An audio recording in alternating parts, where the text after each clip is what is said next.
Tá geral indo almoçar junto. Você sabe, para falar sobre coisas. Tudo bem. Ele sempre diz coisas quando se refere aos fantasmas. Isso deve funcionar bem.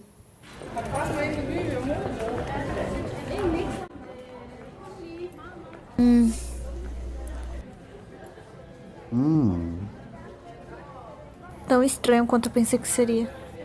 Acho que deveríamos voltar pra savana. Achei que todos concordavam que era muito perigoso. E daí? Deveríamos esquecer e deixar as coisas como estão? Prefiro ficar semi-preso do que permanentemente preso. Bem, se você não tivesse mentido pra nós não ficaríamos presos nessa merda. Eu já expliquei, por que não? Caramba, você não é de falar, hein? Afinal de contas, foi você quem considerou isso uma brincadeira e foi embora. E se ela tivesse dito alguma coisa, você teria acreditado nela? Com essa sua personalidade? Eu duvido seriamente, viu? Se eu teria acreditado ou não, ela deveria ter falado algo.